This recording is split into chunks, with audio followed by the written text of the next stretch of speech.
내각의 명단.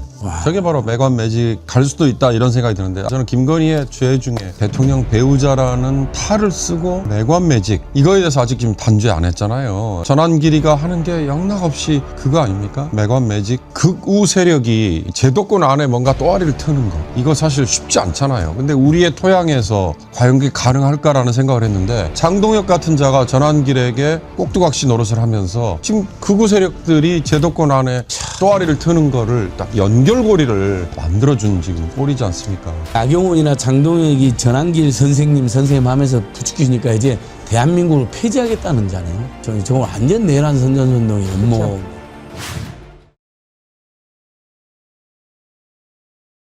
오늘 이상민 재판이 있는데 또 어떤 결과가 나올지 궁금합니다.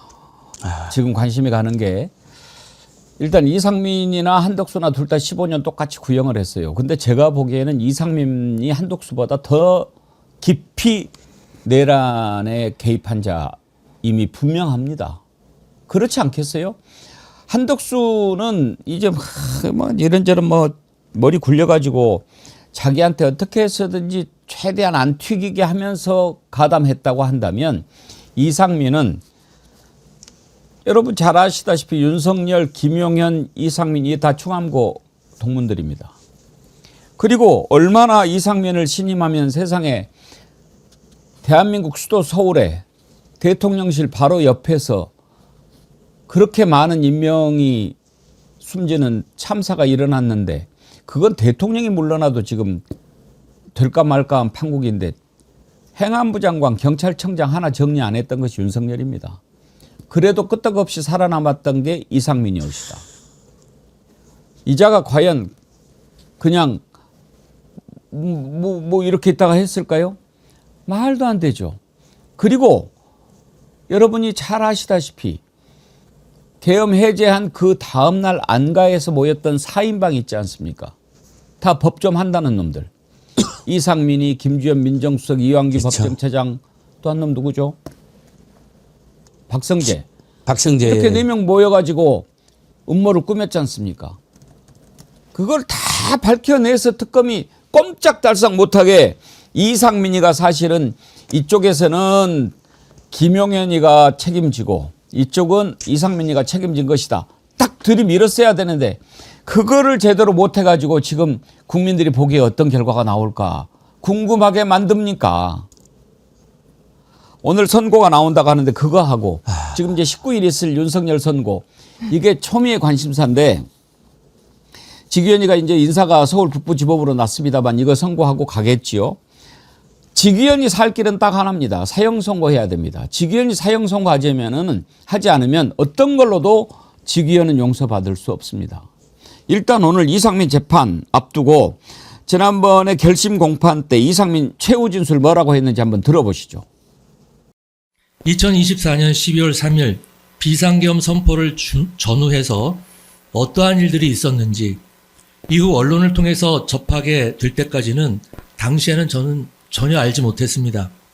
그러나 만약 그날 있었던 제가 몰랐던 일련의 조치들이 내란죄에 해당된다고 하더라도 계엄이 선포될 것이라는 아무런 전후사정도 모르고 있던 제가 사전 모의나 공모도 한 적도 없이 불과 몇 분 만에 그것도 즉석에서 즉흥적으로 어떻게 내란에 가담하고 중요 임무 역할을 맡았다는 것인지 그 점을 이유로 이 법정에 서게 된 지금의 상황이 아직도 믿어지지가 않습니다.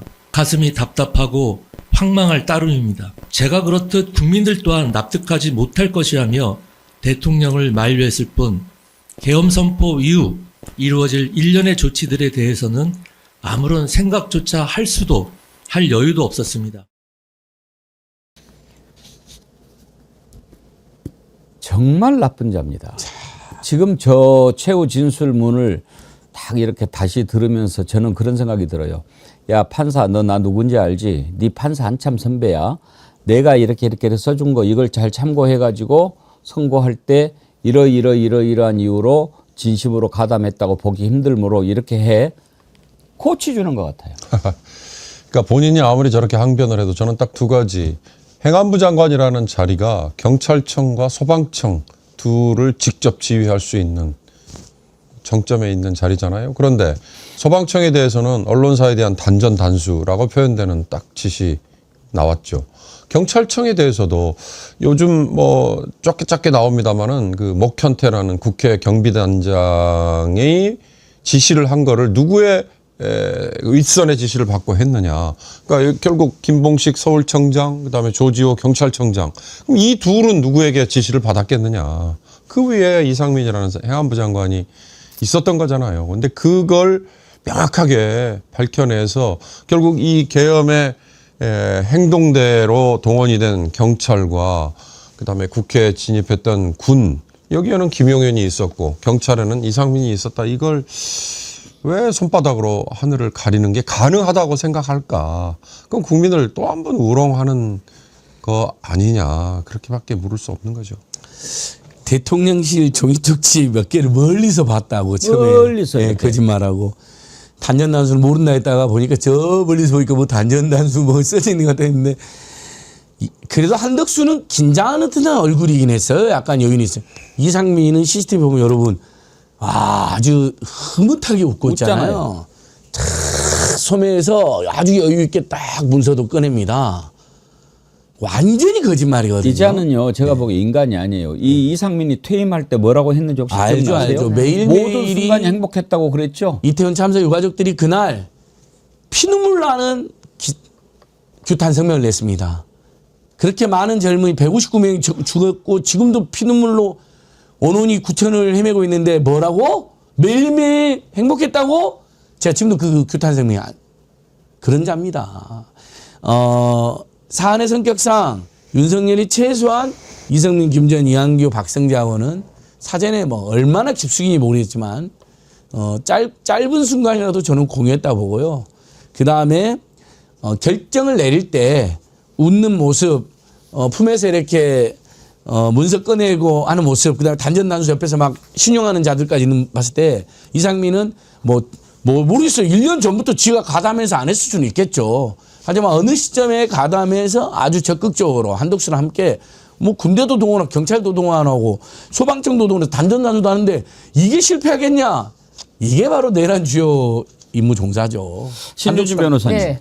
오늘 이상민 선고하는 재판부가 서울중앙지법 형사합의 32부 네. 유경진 부장판사인데 유경진 판사는 우리가 그동안에 많이 못 봤어요. 그렇습니다. 이게 언론에서 많이 다루지 않았기 때문에 저희가 이제 주목하지는 못했는데, 진짜 저는 너무 걱정되는 부분이 그 이상민 오늘 재판이 19일 윤석열 선고에도 영향을 줄 수 있다. 왜냐하면 이상민과 한덕수가 본인 이상민은 차별화를 하기 위한 작전으로 보이는데 그 문건을 들고 있던 것도 자신은 그 단전단수 문건이 아니었다고 끝까지 주장을 한단 말이에요. 그러면서 이 부분입니다. 자신이 아무런 전후 사정도 모르고 있었는데 사전 모의 공모 없이 불과 몇 분 만에 어떻게 가담해서 주요 임무 종사를 하냐, 이런 부분을 자기가 마지막 최후 진술에도 했는데 이 부분을 말씀하신 것처럼 우려하신 것처럼 그대로 판사가 적어 쓸 수 있다는 거예요. 네. 지금 재판부에 대해서 조금도 신뢰가 가지 않는 게 김건희가 언제 반성을 했습니까? 김건희가 반성했다는 말을 한 적이 없는데 재판부는 김건희를 반성했다는 이유로 양형을 막 깎아준단 말이에요. 그런데 여기서도 이상민이 주장하는 거를 그대로 다 받아주면은 그 문건이 단전단수라는 것은 확인할 길이 없고, 그리고 불과 몇 분 만에 어떤 사전 모의 정황도 없는데 어떻게 중요 임무 종사자로는 보이지 않는다, 이런 식으로 판단할 가능성도 있다.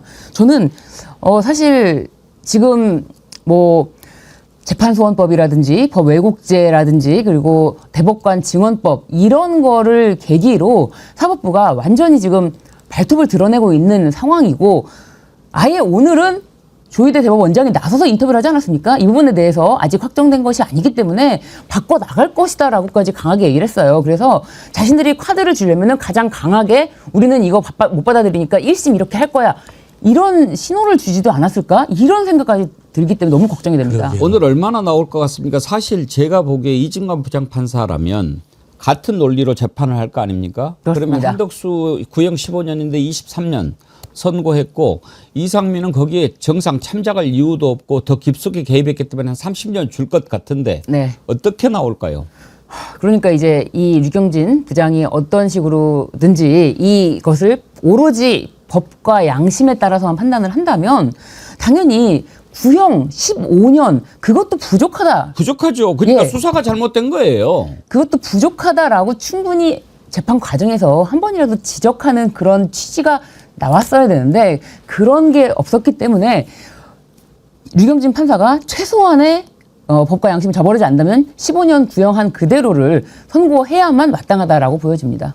그 유경진 하면은 이제 과거에 어떤 판결을 내렸는가 예. 하잖아요. 대표적으로 동료 판사에 대해서 그냥 봐주기 판결을 내렸던. 예. 그러니까 골프채를 받았던 동료 판사를 알선수재 혐의로 검찰이 기소를 했는데 그냥 무죄를 때렸거든요. 그 골프채가 가짜였다라는 이유로.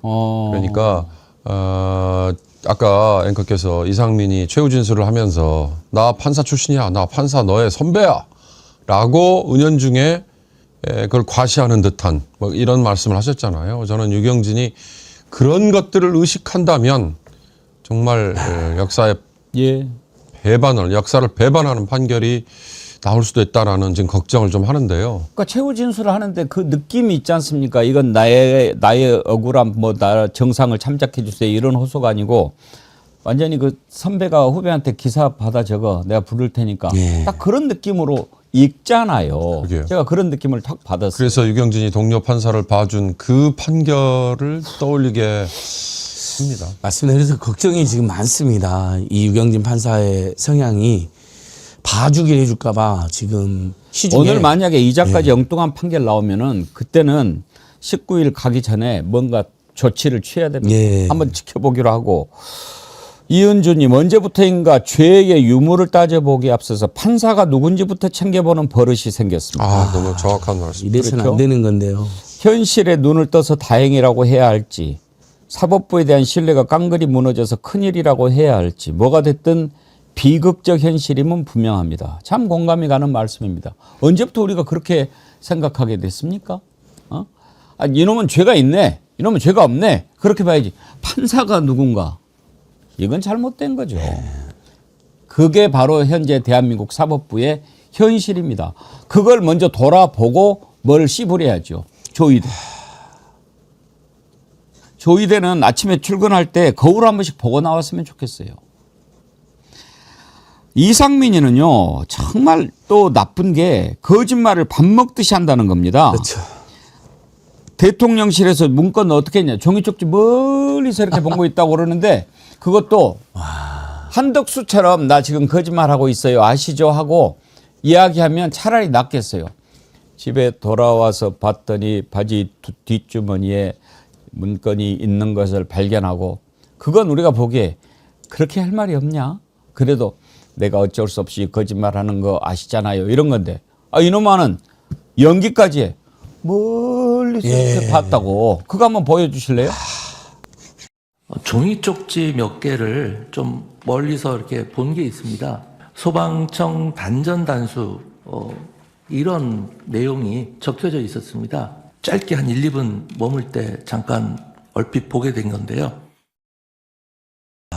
저게 CCTV에 나왔잖아요. 방금 연기까지 하네. 진짜로. 연기까지 하잖아요. 이렇게 멀리서 봤다고.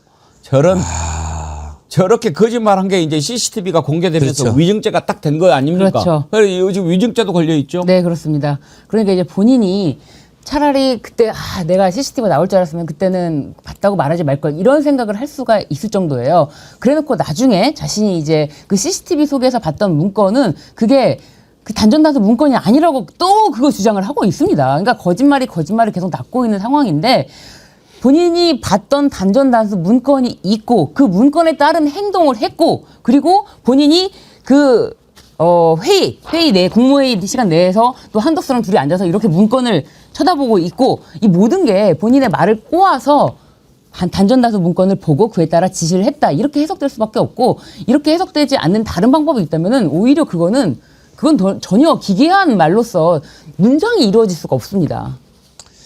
소방청장한테도 전화해서 뭐 국민안전 챙겨달라고 처음에는 부인하다가 또 그렇게 그러지만 소방청장이 근데 그 자리에 나와가지고 장관님께서 단전단수를 지시했다고.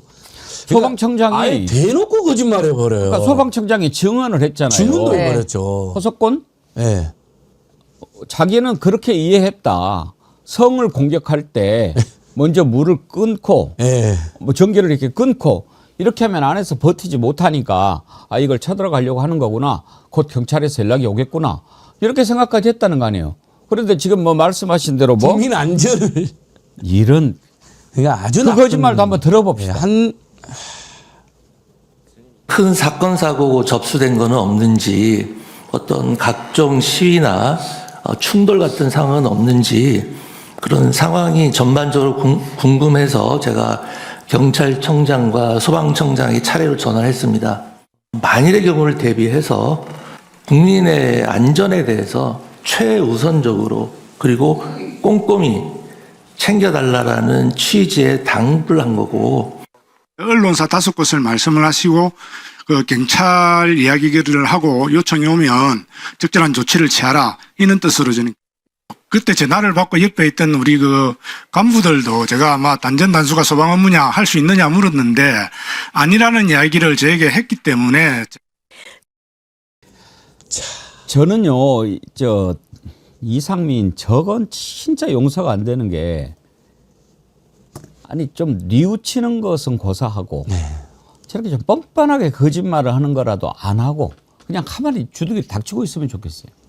그런 자였으면 이미 아까 우리 언급했던 이태원에서의 참사, 오송에서의 참사 이랬을 때 고개를 한 번이라도 숙이고 또 사진에서라도 책임을 지는 모습을 보였겠죠. 그러나 그런 부끄러움을 전혀 모르는 자이기 때문에 저렇게 거짓말도 이어지는 거 아닌가 싶은데 저 딱 그겁니다. 소방청장과 경찰청장에게 전화했다라고 인정을 했잖아요. 그 전화라는 게 저는 더 속을 파고 들어가 보면 국회를 경찰을 동원해서 봉쇄해라. 국회의원도 일체 못 들어오게 해라라는 경찰에게 내려진 지시에 이상민의 육성이 저는 분명히 있을 거라는 생각이 드는데 그러니까 집단에는 법을 좀 안다고 법 기술을 부리는 거예요. 통화했다고 하는 건 증언이 나와버렸으니까. 근데 통화 내용 어떤 거 가지고는 논란이 있을 수 있으니까 그건 또 피해가고. 그건 밝히지 않고 이런 식으로 막 가는 거죠. 그렇습니다. 낭만 63님 주둥이가 변손해. 정말 그렇죠.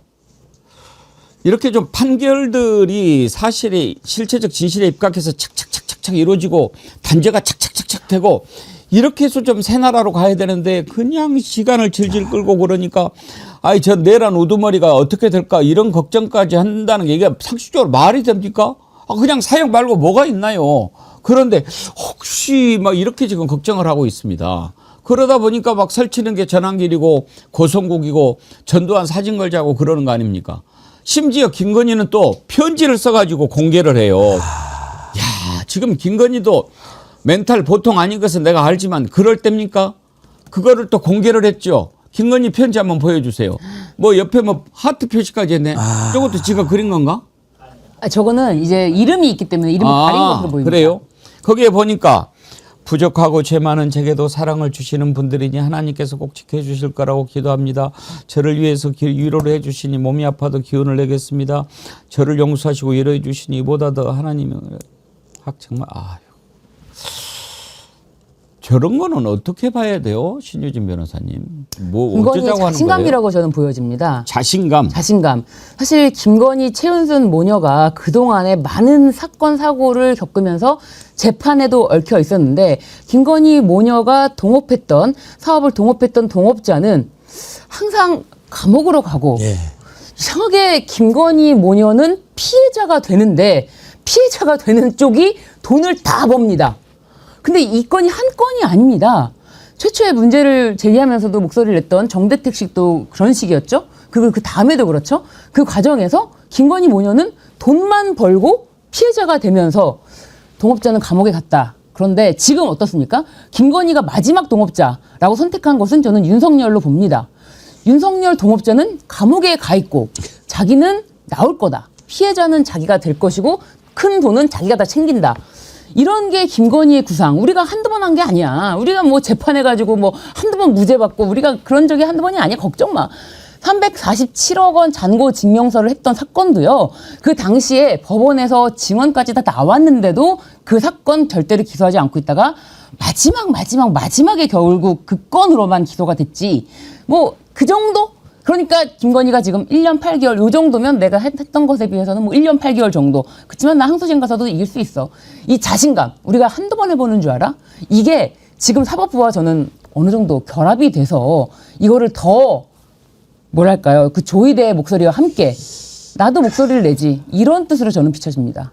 남자친구 상식이님, 그 입에 하나님을 올려야 지읒 리을 그거 아니에요? 점잖으신 분이.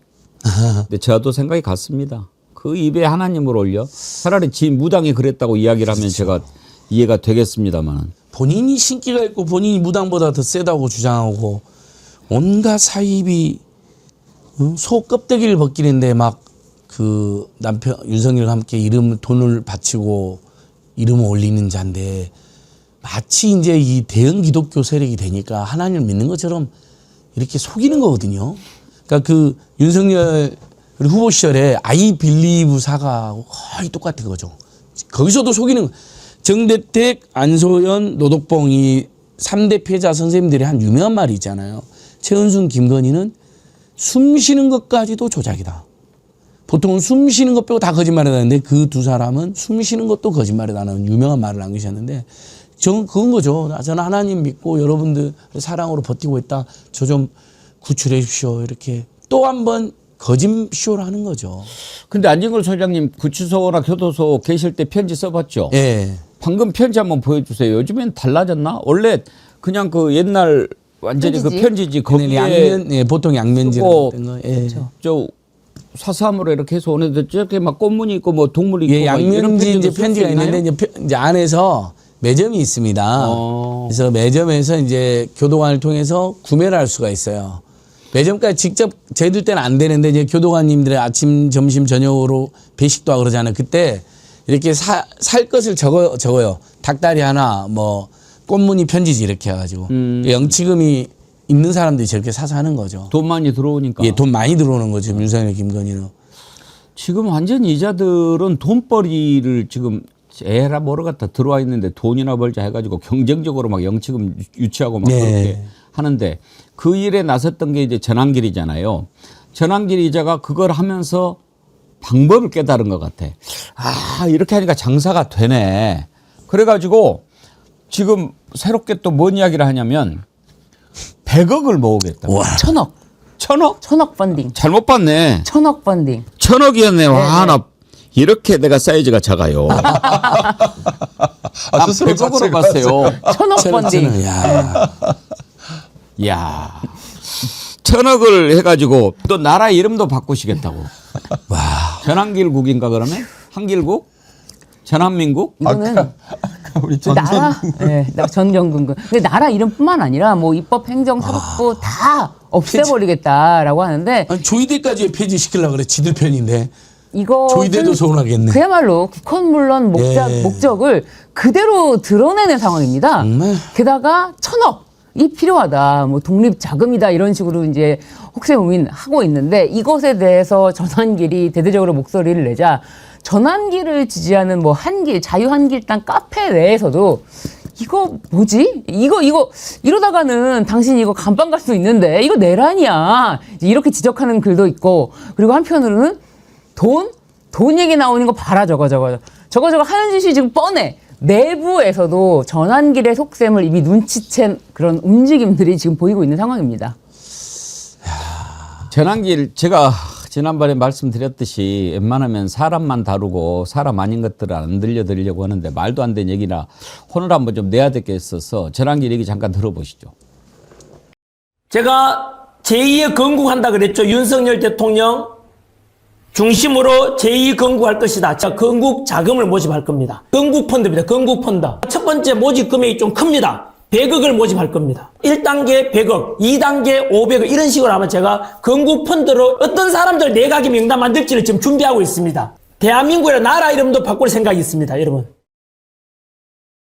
그냥 거기 가서 이렇게 좀 살게 하면 돼. 100억을 그때 그러니까 1차로 100억. 그래가지고 1000억을 모아서 1000억 모으면 나라 만들 수 있나요? 저 매관 매직 저는 저 내각의 명단 저게 바로 매관 매직일 수도 이제 갈 수도 있다 이런 생각이 드는데 아까 우리 김건희 얘기하시면서 저는 김건희의 죄 중에 대통령 배우자라는 탈을 쓰고 매관 매직 이거에 대해서 아직 지금 단죄 안 했잖아요. 지금 아직 재판 이제 기소는 돼 있지만 아직 진행 안 했잖아요. 저 전환길이가 하는 게 영락없이 그거 아닙니까? 매관 매직 얼마든지 불사하고 하겠습니다라는 거 이건데 이 극우 세력이 이 제도권 안에 뭔가 또아리를 트는 거 이거 사실 쉽지 않잖아요. 근데 우리의 토양에서 과연 그게 가능할까라는 생각을 했는데 장동혁 같은 자가 전환길에게 이 꼭두각시 노릇을 하면서 지금 극우 세력들이 제도권 안에 또아리를 트는 거를 딱 연결고리를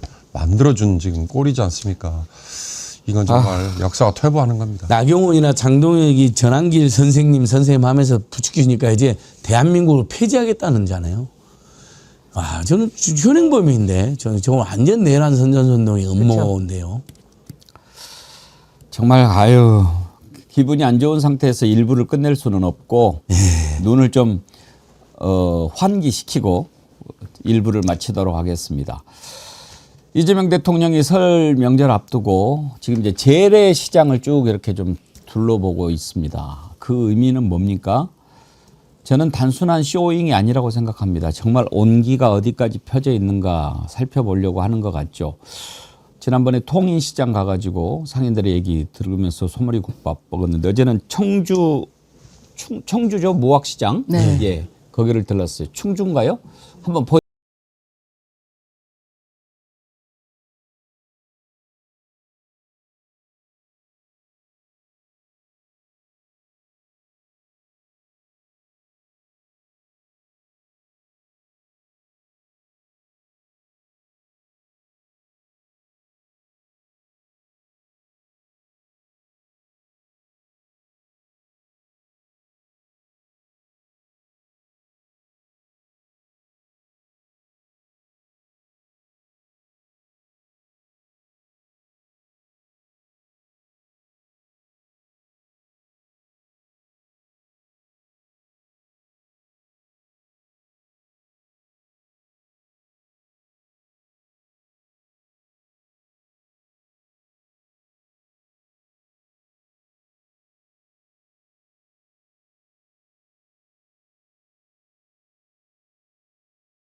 야, 이재명 대통령이 저렇게 전통시장 방문하고 그러면은 좀 남다르게 진정성이 느껴지는 이유가 뭐라고 생각하십니까?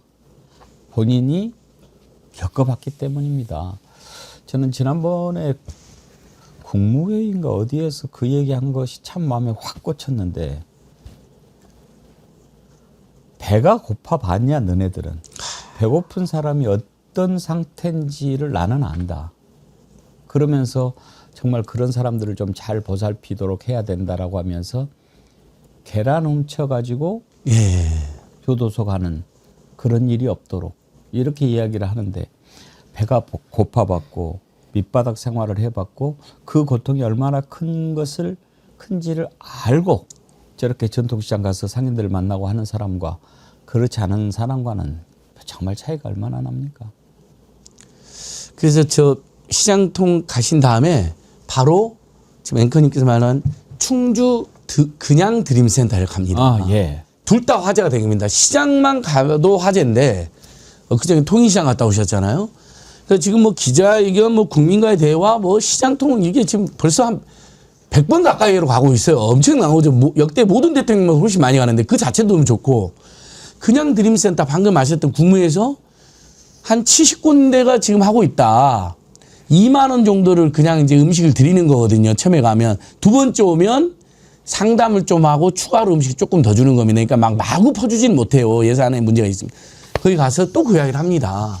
근데 시민들에게만 준다 그럽니다. 실무자 그러니까 아이고 다른 지역에 없는데 타 시도에서 오셔도 같은 국민이니까 드리세요. 실무자 이렇게 말을 해줍니다. 1인당 2만 원이라는 제한이 있지만 충주 시민이 아니어도 드리세요라는 이야기를 합니다. 정말 따뜻한 겁니다. 이것은요.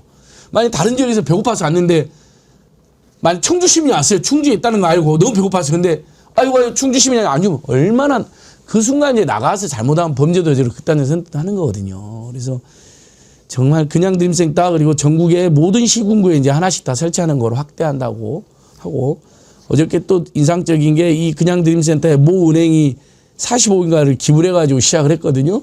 그랬더니 그 은행 칭찬도 하더라고요. 이제 사회적 책임을 다해라는 촉구인 거죠. 칭찬하면서 촉구도 하시더라고요. 뭐 은행이 뭔가요? 거기는 신한은행이라고 써져 있더라고요. 그냥 드림센터가 이제 우리 흔히도 아는 사회복지 공동모금회. 그 다음에 전국 푸드뱅크. 여기는 둘 다 사실상 공공기관이거든요. 보건복지 산하에. 근데 민간기관은 유일하게 신한은행에 45억을 기부를 한 거예요. 그냥 드림도 이재명 대통령 아이디어라고 그러던데. 경기도 지자체에 처분을 한 거예요. 예. 야, 배고픈 사람들 좀 그냥 데려라. 예. 눈치 보지 않게 드시게. 근데 그게 확산이 안 됐는데 대통령 되시자마자 전국 지금 70개. 그러니까 여러분 푸드뱅크는 들어보셨잖아요. 푸드뱅크는 전국 수백 개가 있어요. 근데 거기는 저소득층들만 중심으로 줘요. 그냥 드림센터 뭐냐면 소득 증빙 없이 그냥 주는 거예요. 진짜 눈치 보지 않고. 그러니까 틀리죠. 푸드뱅크 안에 있어요. 근데 전국 70개 앞으로 200개 정도 확대해 나갈 예정입니다.